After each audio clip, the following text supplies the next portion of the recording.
Dating is a stage of romantic and/or sexual relationships in humans whereby two or more people meet socially, possibly as friends or with the aim of each assessing the other's suitability as a partner in a more committed intimate relationship or marriage according to Wikipedia. Now, if we talk about dating, what comes to your mind? Well, there are different views when it comes to the issue of dating, especially believers. Some say it is not good for Christians, whilst others say it is good just like it is for any other person regardless of religious beliefs. Both arguments have valid points. However, the challenge is with the conclusion an argument draws. We shall look at the two arguments and then draw a conclusion. According to Wikipedia, dating is a stage of romantic and/or sexual relationships in humans whereby two or more people meet socially, possibly as friends or with the aim of each assessing the other's suitability as a partner in a more committed intimate relationship or marriage. The argument against dating. The conclusion against dating is as a result of the negative tendencies according to the proponents of this argument. Here are some of the tendencies. Number 1. Dating does not necessarily lead to commitment but to intimacy. Becoming intimate without commitment to each other is not desired for various reasons. Number 2. Dating tends to skip a very important stage of a relationship, which is friendship. Friendship is very important and it should precede a committed love relationship. Number 3. The dating couple substitutes the love relationship for a physical relationship. It has been noted some people quickly enter into a sexual relationship before understanding what true love is. Number 4. Dating isolates a couple from other important relationships most of the time. Number 5. In most cases, dating distracts young adults from their primary responsibility of preparing for the future. Number 6. God's gift of singleness gets overlooked. Dating tends to cause discontentment with singleness, and yet it is also a wonderful stage of life. The argument for dating. May it be indicated that as much as the problems indicated in the argument against dating are valid and genuine, they are not necessarily caused by dating in itself but by the people involved in it. That means if one avoids dating, it does not mean the stated problems will be cured. The cure for such problems is the same as that of other life issues. What is the cure of life issues? The Bible is. The Bible is needed to ensure spiritual growth and maturity as much as it is needed in handling relationship issues. The problem lies with the issue of values and characters of the people involved. Avoiding dating cannot remove such problems if they exist in the lives of these people who are dating. There has to be set boundaries during the dating period. What are the benefits of dating? Number 1. People get the opportunity to learn about themselves, others, and relationships before commitment. This provides a safe context. One gets time to discover the opposite sex and skills on issues of relationship.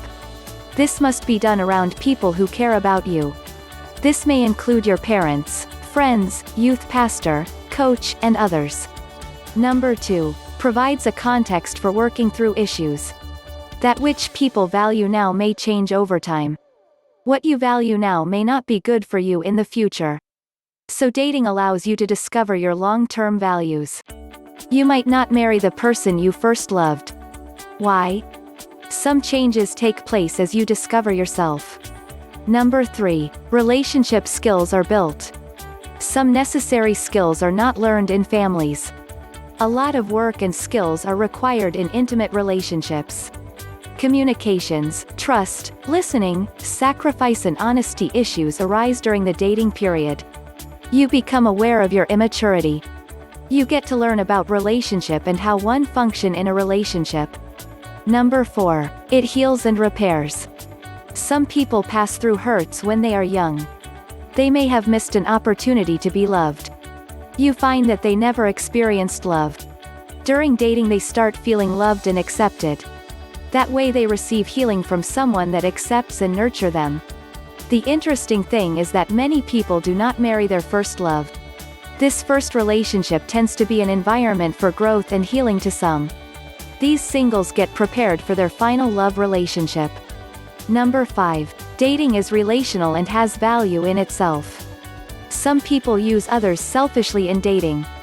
They use it for self-gratification. However, some enjoy knowing the other person. So they give and receive in a godly way, interestingly not in a way that leads to marriage.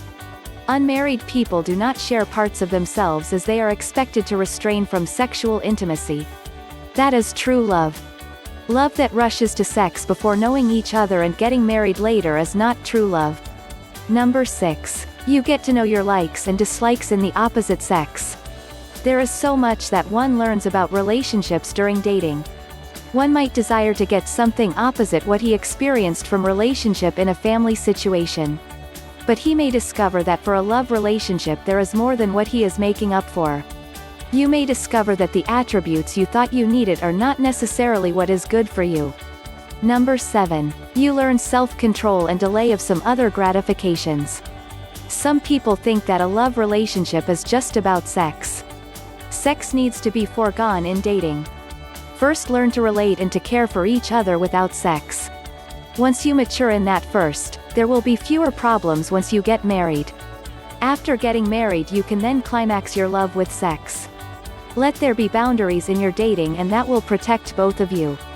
There is time for everything according to Ecclesiastes chapter 3 verse 1. To everything there is a season, and a time to every purpose under the heaven. There is a good reason for dating.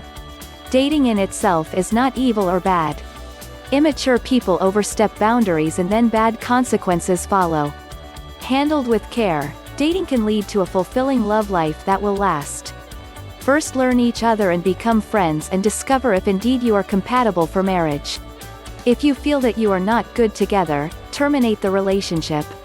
Set boundaries help you both not to be clouded and then think you are in a true love relationship.